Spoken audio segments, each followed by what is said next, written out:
present perfect یا همون ماضی نقلی گرامریه که شما به خوبی میتونید توی یک کانورسیشن ازش استفاده کنید.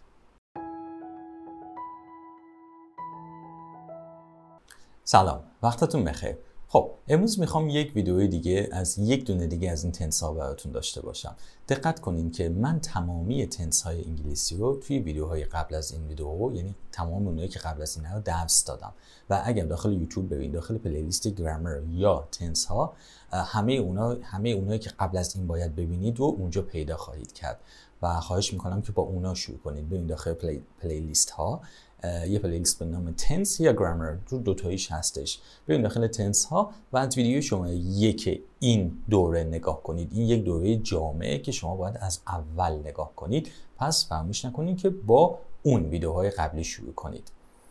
خب همونطور که بهتون گفتم، همونطور که توی این برگه میبینین، ما توی انگلیسی 3 تا زمان بیشتر نداریم: زمان حال، زمان گذشته، زمان آینده و 4 تا جنبه داریم: جنبه ساده، جنبه استمراری، جنبه پرفکت و پرفکت کنتینیوس که ترکیب زمانها و جنبه ها، اسپکت ها با هم میشه چی؟ با هم میشه تنس ها. 12 تا تنس مختلف انگلیسی که ما به غلط توی فارسی به اینا میگیم زمان حال ساده، زمان حال استمراری. اینا زمان نیستن، اینا تنس هستن. اینا زمان حال، جنبه پرفکتش، جنبه کامل شدهش، زمان گذشته، جنبه استمراریش. متوجه شدید؟ پس اینا به اشتباه نگین. زمان یک اصطلاح، یک غلط رایجه توی ایران که کم کم باید حلش کنیم، بهش بگیم تنس، چون تو فارسی هم براش کلمه‌ای نداریم. همون تنس بهترین کلمه براش.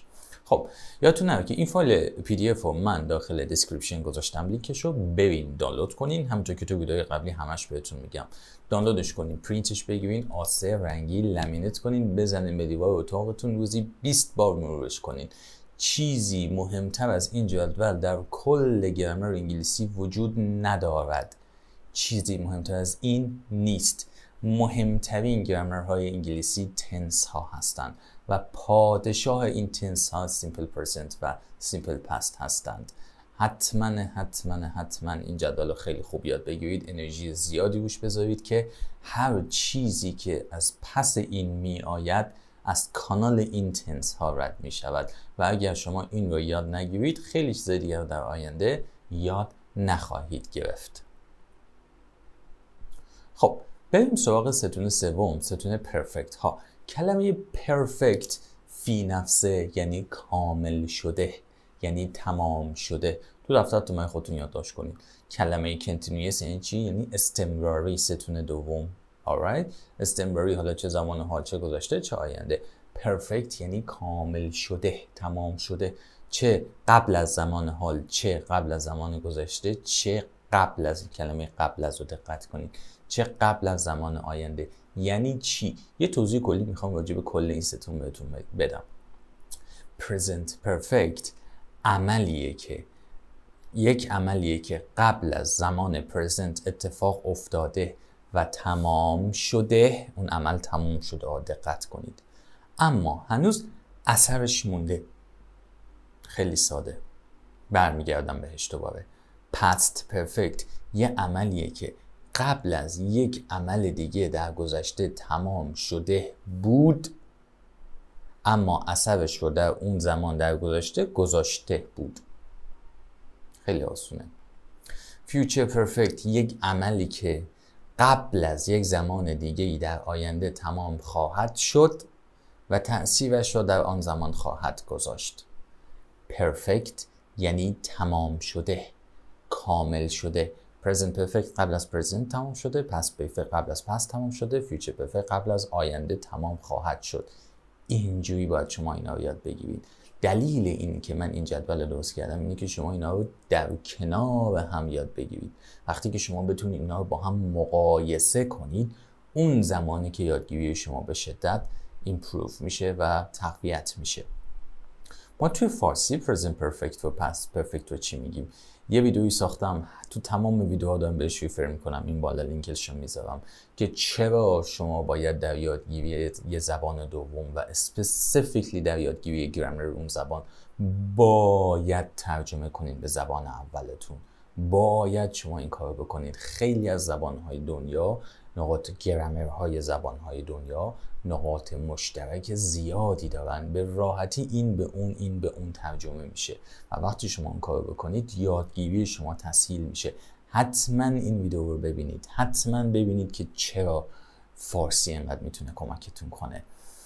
اما در عبارات و اصطلاحات نه، باید سعی کنید همون انگلیسی یاد بگیرید. ولی گرامر اصلا یه روش آموزش زبان بوده در گذشته، GTM Grammar Translation Method، یعنی با ترجمه گرامر بچه‌های مدرسه‌ای بهشون زبان جدید یاد میدادن که عالیه، حرف نداره این روش. خب برگردیم سر داستان خودمون. ما present perfect و past perfect رو چی ترجمه میکنیم تو فارسی؟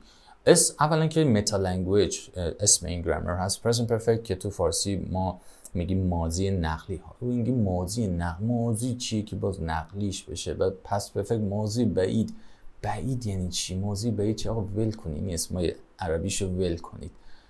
present perfect حال کامل، past perfect گذشته کامل. اینو یاد بگیرید، اسم فارسیش رو یاد بگیرید. اوکی؟ و توضیحاتش هم که بهتون دادم دیگه، قبل از حال تمام شده، قبل از گذشته تمام شده. حالا ترجمهش چیه؟ present perfect یعنی انجام داده ام، آن کار رو انجام داده ام، غذایم رو خورده ام، ایمیل رو فرستاده ام، اتاقم رو تمیز کرده ام، به او زنگ زده ام.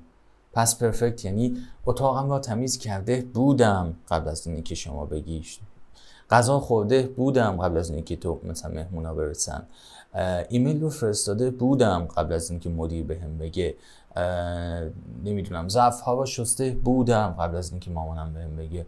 متوجه شدید؟ انجام داده بودم قبل از اینکه یه اتفاقی بیفته.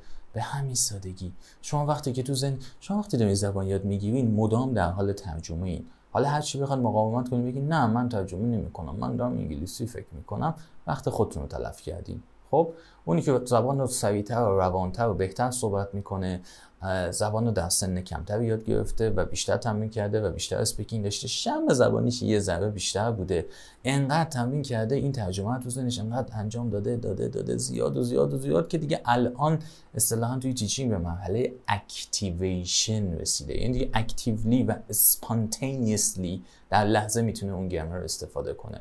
اگه فرق شما با اون معلم زبان با معلم زبانتون با من هیچی نیست. فرق من با شما اینه که من ساعت‌های بیشتری تمرین کردم این گرامر رو نسبت به شما. همین شما میتونید به اون توانایی برسید. حالا نه 100% به اون توانایی، به بهترین خودتون میتونید بشید. دقت کنید هیچ وقت سعی نکنید شبیه مثلا معلمتون یا شبیه یک کسی که خیلی عالیه بشید. شاید شرایط ایجاب نکنه که شما مثل اون بشین. شاید شما در یه سنی نباشین که به اون سطح از پروفیشنسی برسید و این فقط برای شما حس سرخوردگی میاره. شما باید سعی کنید بهترین خودتون باشید. بهترین ورژن خودتون در زبان یاد گرفتن باشید. خب دور نشیم از بحثمون.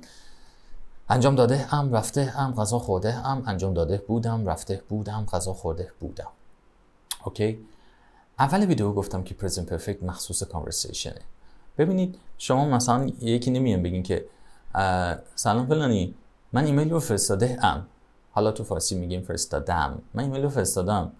خب میگه خب اوکی، مگه من ازت سوال پرسیدم که ایمیل فرستادی یا نفرستادی؟ خب نه من غذا خوردم.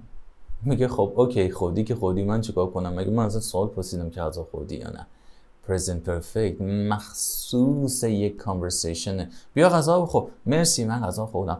برو ایمیل رو بفرست. ایمیل رو فرستادم. متوجه شدین؟ present perfect مخصوص کانورسیشنه. اوکی؟ حالا میدونید زبان آموزان فارسی چجوری اینو به غلط استفاده میکنن؟ اینو با سیمپل پس اشتباه میگن. بیا غذا بخور. I ate. لحنشون رو فارسی میکنن. غذا خوردم. ببینید یه مشکل کوچولو نمیخواستم بگم ولی الان فکر میکنم بگم بهتره. در ترجمه فارسی خب ترجمه همون قدر که بعضی از وقتا خیلی از وقتا کمک میکنه، بعضی از وقتا باعث گیج شدن شما میشه. علت اینی که شما به جای present perfect past perfect استفاده میکنید میدونید چیه؟ علتش یه ذره ترجمه غلط فارسیه. یعنی ترجمه نیست، ما تو فارسی یکم عامیانه‌اش میکنیم. ببینید سیمپل پست من غذا خوردم تو فارسی چیه؟ من غذا خوردم با این لحن. من غذا خوردم. من مثلا دارم برای شما یه داستان تعریف میکنم.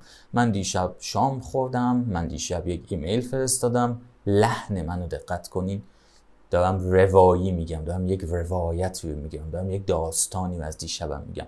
من دیشب شام خوردم، من دیشب یک ایمیل فرستادم، من دیشب یه فیلم دیدم. خب حالا لحن پرزنت پرفکت رو گوش کنید. من غذا خوردم، اینجا صدا میره بالا، اینتونیشن فارسی صدا میره بالا، آخر جمله صدا میره بالا.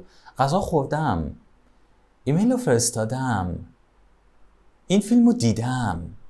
خب اصل این جمله چیه؟ دیده ام، غذا خورده ام، ایمیل رو فرستاده ام. اما ما عامیانش میکنیم میگیم خوردم، میشه شبیه سیمپل پست.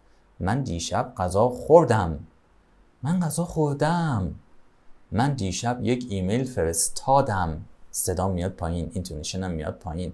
اما توی فارسی ماضی نقلی یا همون حال کامل صدا میره بالا.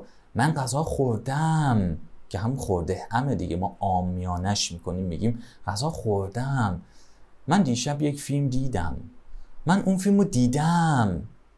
خب اصل مشکل شما همینه، ریشه مشکل شما همینه. این تیکه یکم باید مواظب باشید. ترجمه ایرادی نداره. ما توی فارسی خورده ام، شما اگه به یکی بگی بیا غذا بخور، من غذا خورده ام، بهتون میخندن، میگه به چقدر کتابی حرف میزنی. خب ما تو فارسی بهش میگیم کتابی. میبینید چی میشه؟ ولی خب در واقع باید کتابی حرف بزنید دیگه تا این گرامر رو اشتباه نگید. خب حالا زبان آموز فارسی زبانی که این کتابی رو میاد عامیانه میکنه، میگه خوردم، و سیمپل پست هم هست خوردم، اشتباهاً اونجایی که باید توی انگلیسی بگه I have eaten dinner یا I have had lunch، میگه I ate lunch.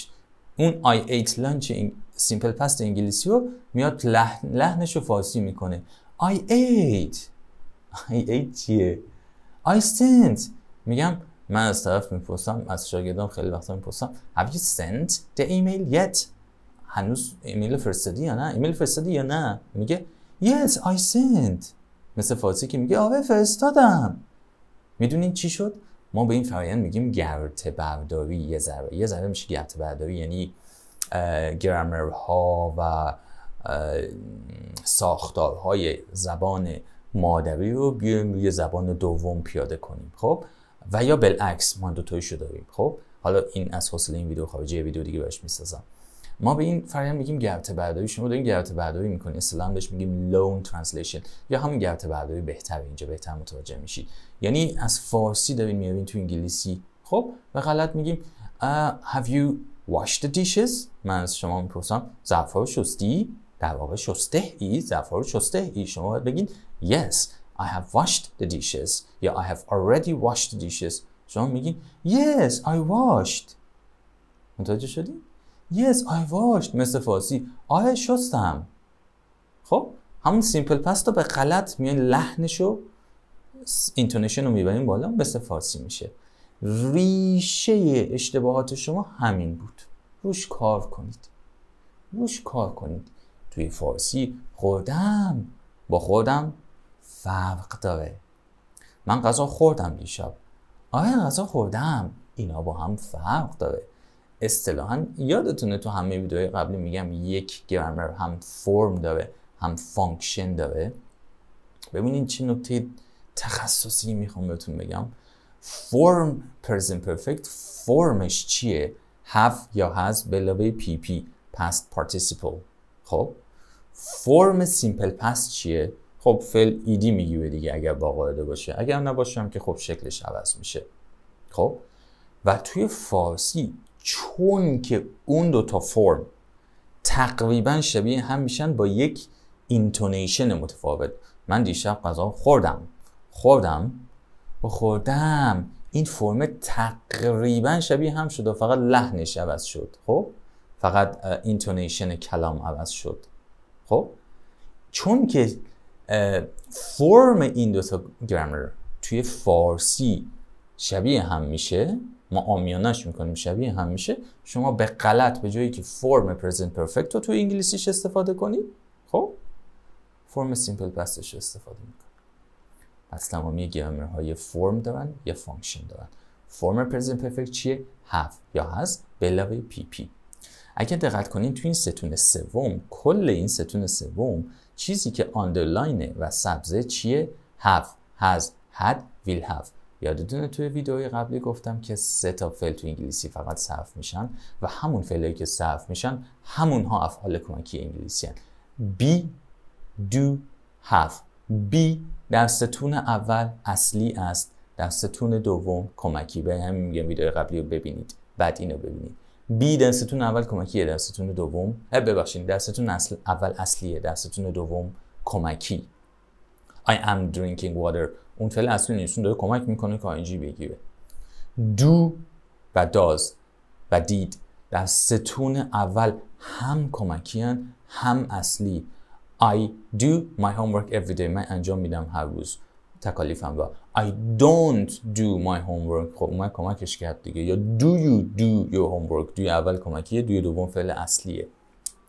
have و حالا صرف‌های مختلفش have has had در ستون اول اصلیه، در ستون سوم کمکیه. پس این 3 تا فعلی که صرف میشن هر 3 تاش در ستون اول اصلی هن. خب در ستون دوم be اما is و are و was و were و will be کمکیه و در ستون سوم have و has و had و will have کمکیه. از این قشنگتر، از این راحت‌تر. پس باز برگشتیم که سر ستون اولیاتون گفتم سیمپل پرزنت و سیمپل پاست از همه مهمتره چون همه اینها اونجا هم کمکی هن هم اصلی هن و همین باعث میشه یکم شما گیج بشوید. به جای اینکه بگین simple present I don't have enough money شما میگین I haven't enough money چون با haven't present perfect اشتباه میگیرید. اون haven't فعل کمکی است در ستون سوم و شما اون را اشتباه میگیرید. میگین I haven't مثلا any money I haven't any money نداریم I don't have any money. فهمیدین ریشه اشتباه شما چیه که میگین I haven't؟ ریشه اشتباه شما اینه که have در ستون سوم فعل کمکی یک بار تو عمرتون یه جایی present perfect رو خوندین به haven't expose شدین در معرضش قرار گرفتین دیگه و غلط به simple present رو هم میگین haven't با haven't منفیش میکنید. اما simple present خودش به تنهایی نمیتونه خودشو منفی کنه، ضعف داره. don't لازم داره. I don't have she doesn't have. اوکی دیدین چقدر قشنگ شد؟ مطمئنم شما به وجد اومدین. خیلی قشنگه. این ویدیو رو به نظرم 2 با 3 بار باید ببینید چون present perfect به نظر من یکی از اصلی ترین گرامرهای انگلیسیه. چرا؟ چون توی conversation به عالی، عجب کلمه عجیبی گفتم، به خوبی استفاده میشه توی conversation ها. یعنی مخصوص این گرامر رو ساختن برای conversation ها. اوکی؟ خب بریم ادامه present perfect. پس فرم present perfect چی بود؟ have یا has که فعل کمکیه. خب به علاوه PP past participle یعنی حالت سوم افعال. past participle ما توی فارسی چی میگیم؟ هیچی نمیگیم. ما چون توی فارسی افعالمون past participle نداره. اوکی؟ ما توی فارسی افعالمون past participle نداره. آخر همه کتاب زباناتون، کتاب آکسفورد، آخر همه‌شون یک لیستی از اینا هست. برید خودتون بخونید، حفظ کنید. go went gone do did done همش هم با هم حفظ کنید. خب همینجور آهنگوار حفظ کنید. do did done. اون done تو فارسی چی میگیم؟ هیچی نمیگیم. مثلا past participle نداریم توی فارسی. همین تموم شد رفت. PP بهش میگیم PP past participle. تمام. حفظ کنید. یادتونه گفتم خیلی چیزا باید از حفظ کنید. سوال نپرسید، از حفظ کنید. همینی که هست. بهش میگیم past participle. باز نه عذاب بگیم وای past participle چی بود؟ هیچی نیست، از حفظش کنین. حالت سوم فعله. در تمامی گرامرها یه تیکه از حفظ کردنی داره که فرم اون گرامر، یه تیکه فهمیدنی، درک کردنی داره که فانکشن اون گرامر، کی و کجا استفادهش کنیم. فانکشن present perfect چی بود؟ چند دقیقه پیش بهتون گفتم. یک عملی که قبل از present اتفاق افتاده و تمام شده است. رفته ام، خورده ام، انجام داده ام. خب بریم یکم تخصصی ترش کنیم. present perfect یک تفاوت دیگه هم داره. خب شما برای استفاده از present perfect اونو باید با simple past قیاسش بدید. خیلی وقتها خب ما present perfect رو با simple past استفاده میکنیم توی انگلیسی. یادتونه گفتم simple past هم یکی از اساسی ترین گرامرهای انگلیسیه. ما past continuous رو توی ویدیوهای قبلی اگه یادتون باشه past continuous رو هم با سیمپل پست استفاده میکردیم. حالا دارم بهتون میگم ما پرزنت پرفکت رو هم خیلی از وقتها با سیمپل پست استفاده میکنیم. خب یعنی چطور؟ یعنی یک تفاوت اصلی که شما باید بدونین در قید زمانی است که ما استفاده میکنیم. ما با سیمپل پست قید زمان تمام شده استفاده میکنیم. yesterday تمام شده. last week 2 minutes ago an hour ago last April گذشته. اینا همه تمام شده اند. اینا همه گذشتن و تمام شدن. in 1991 در 1991 last decade دهه گذشته. when I was a child وقتی من بچه بودم. این زمان دقیقه. when I was a child when I went to school یه زمان دقیق تمام شده هست. خب این قیدهای زمان تمام شده و دقیق را شما باید با سیمپل پست استفاده کنید. حالا با پرزنت پرفکت چی استفاده میکنیم؟ با پرزنت پرفکت قیدهای گذشته نادقیق استفاده میکنیم. ما اصطلاحاً به اینا میگیم definite time adverbs definite هن. یعنی یک چیز دقیق رو نشون میدن. و به اینها میگیم indefinite یعنی گذشته رو نشون میدن ولی گذشته دقیق نیستن، گذشته نادقیقن. مثل چی؟ مثل before یعنی گذشته دیگه ولی خب دقیقاً یعنی دیروز یا هفته پیش معلوم نیست، گذشته دقیق نیست. مثل before، مثل already یعنی قبلا، یعنی قبل از اینکه شما بگی. خب حالا مثال بعد بگم بعد مثال با همشون میگم. مثل before، مثل already که تو همین جدول نوشتم، اگه اون که پرینت گرفتین نگاه کنین نوشتم داخلش. just یعنی همین الان، به معنی فقط نیست. I have just washed my hands یعنی همین الان دستامو شستم. میگی چرا دستات خیسه؟ I've just washed my hands یعنی همین الان دستهایم با شسته‌ام. این اولا که میخواین یاد بگیرین یکم کتابی ترجمه کنید تا جا بیفته توی مغزتون، توی زبانتون. نه این آمیانه ترجمه کنید دستامو شستم که با سیمپل پست قاطی نشه. یکم کتابی ترجمهش کنید، عالی یاد میگیرید. yet یعنی هنوز. yet فقط در جملات منفی و سوالی استفاده میشود. حالا برمیگردیم بهش. recently lately هر دوتاش یعنی اخیراً. ever فقط در جملات سوالی. have you ever done فلان کار؟ آیا تا به حال این کار را کرده ای؟ never یعنی هیچ وقت. I have never done فلان کار. since و since و for حالا داشته باشین. twice 3 times 4 times 10 times 100 times. شما با present perfect می توانید تعداد انجام یک کاری را نشان دهید. مثلا I have traveled to Europe twice. من 2 بار به اروپا سفر کرده ام. و یا یه قیدهای دیگه که میتونید استفاده کنین مثل today، مثل this week، مثل this month. اوکی؟ شما با خودتون میگین که آقا اینا که زمان دقیقه. آفرین، اینا زمان دقیقه ولی اینا زمان دقیق unfinished. اینا هنوز تمام نشده. اینها هنوز تمام نشده اند. today با yesterday فرق داره. yesterday تمام شده، finish time، ولی today تمام نشده. خب this week هنوز تمام نشده اما last week تمام شده. اینا simple past، اینا present perfect. this month هنوز تمام نشده، با present perfect میتونید استفاده کنید ولی last month تمام شده و اون رو باید با simple past استفاده کنید. متوجه شدید؟ خب حالا بیام چند تا مثال براتون بزنم. این زمان unfinished time رو به قشنگی میتونیم با twice 3 times با تعداد دفعه انجام یک کار نشون بدیم. مثلا I have sent 2 emails today. من امروز 2 تا ایمیل فرستاده ام. قرار شد کتابی ترجمه کنید دیگه. من امروز 2 تا ایمیل فرستاده ام. I've called my friend 2 times this week. من این هفته 3 بار به دوستم زنگ زده ام. I've traveled 5 times this year. من امسال 5 بار سفر کرده ام. چقدر قشنگ، چقدر قشنگ. I've had 2 coffees today. امروز 2 تا کافی خورده ام، 2 تا قهوه خورده ام. کتابی ترجمه کنید، کتابی ترجمه کنید، کتابی ترجمه کنید. I have cleaned my room 2 times this month. من این ماه 3 بار اتاقم را تمیز کرده ام.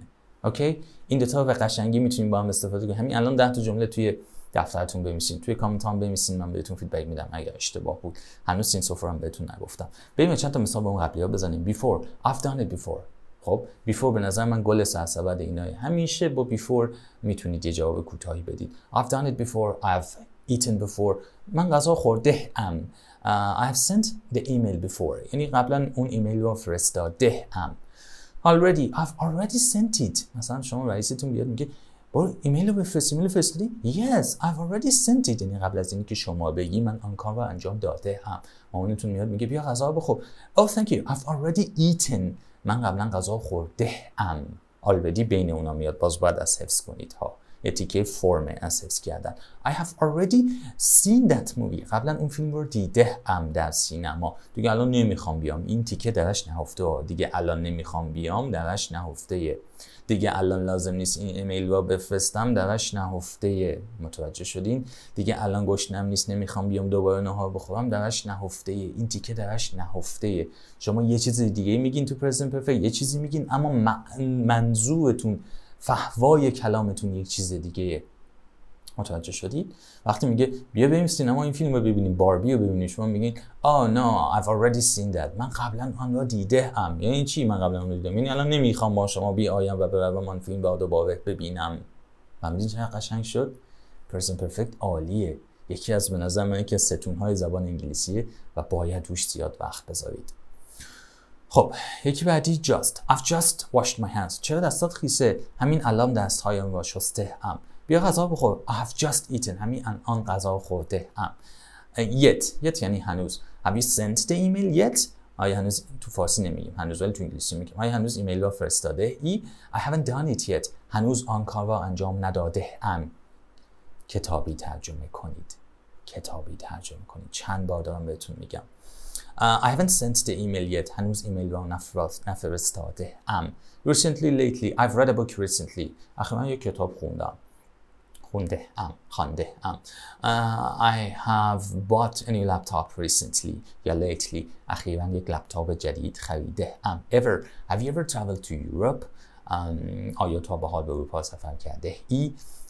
Have you ever cut your hair really short? آیا تا به حال موهایت رو خیلی کوتاه کرده ای؟ Never. I have never done it. من تا به حال آن کار را انجام نداده ام. I have never smoked. من تا به حال سیگار نکشیده ام. و همین قشنگی یاد بگیرید، از حفظ کنید. این ویدیو چند بار ببینید، از حفظ کنید. خب موند since و for. Since یعنی as، for یعنی برای. Since last year for 1 year.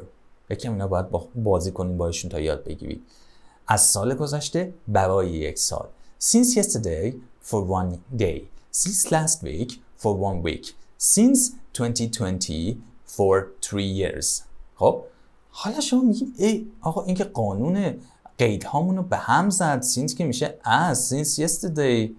خب آره یه کوچولو به هم میزنه. خب به هم میزنه دیگه. استثناء هم داره دیگه. گرامرها استثناء دارن. از حفظ کنید. اینش هم از حفظ کنید. ما همین since و for رو برای present perfect continuous استفاده میکنیم که تو این ویدیو نمیخوام واردش بشم. همین دو تا قید رو فقط present perfect continuous هم استفاده میکنیم. مثلا I've had my car since 2020. من از سال 2020 ماشینم رو داشتم و هنوز هم دارم. گفتم قانون present perfect رو یکم به هم میزنن و هنوز هم دارمش. I have lived in this apartment for 2 years. من 2 سال است که در این آپارتمان در حال زندگی کردن هستم. دارم زندگی میکنم و هنوز هم دارم زندگی میکنم. کلا since for یکم با present perfect کلا از دنیای present perfect در میاد. خب شبیه present perfect continuous. خب یاد بگیرید دیگه. استثناء هم داره، از حفظ کنید. I've had my t-shirt for 2 months. یعنی 2 ماه است که این تیشرت رو دارم. از 2 ماه پیش داشتم و هنوز هم دارمش. خب ما توی کانورسیشن چجوری استفاده میکنیم پرزنت پرفکت رو؟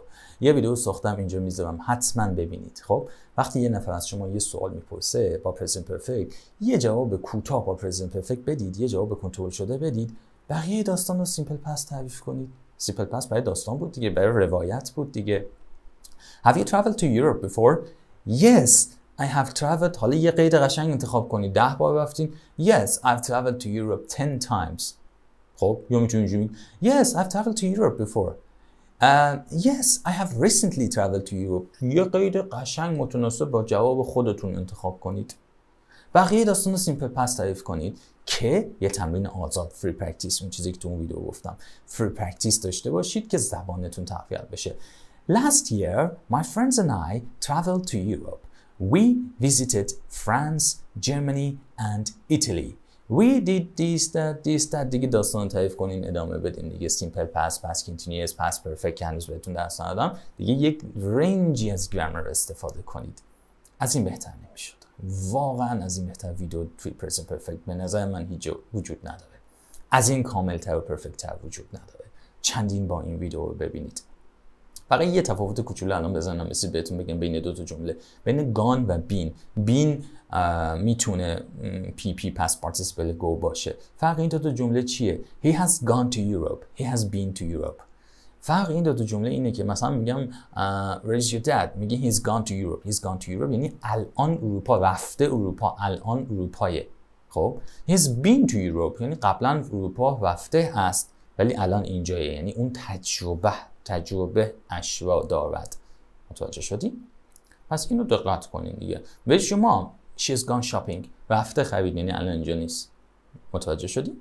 و همین سادگی، به همین قشنگی تو دفترتون بنویسین، به خودتون مثال بنویسین، تمرین کنین، سعی کنین استفاده کنین پرزنت پرفکت رو، تفاوت‌هاشو با سیمپل پست سعی کنید درک کنید. مهمترین چیز قید زمانه. از قید زمان مهمتر توی پرزنت پرفکت وجود نداره. قید زمان درست، زمان تمام شده سیمپل پست، تمام نشده پرزنت پرفکت. تمام نشده این که unfinished time مثلا today، و یا تمام شده indefinite که نامعلوم باشه با present perfect. فراموش نکنید که من تمامی مهارت‌های آیلتس رو تو این کانال به صورت 100% رایگان درس دادم. یه ویدیو ساختم اینجا میذارم، لینکش رو حتما ببینید. اگر خواستین خودخوانی کنید برای آیلتس و بدون نیاز به یک معلم 80-90% مسیر رو ببین، حتما اون ویدیو رو ببینید. قشنگ مسیر رو براتون فراهم میکنم و تمامی مهارت‌های آیلتس به صورت 100% رایگان من تو این کانال خودم درس دادم به زبان انگلیسی. خب کی از ریدینگ شروع کنین، کی لیسنینگ رو شروع کنین، تمام اینا رو تو این ویدیو بهتون درس میدم که این کتابو بخونین، اونو نخونین، الان اینو شروع کنین، در اون استیج اونو شروع کنید.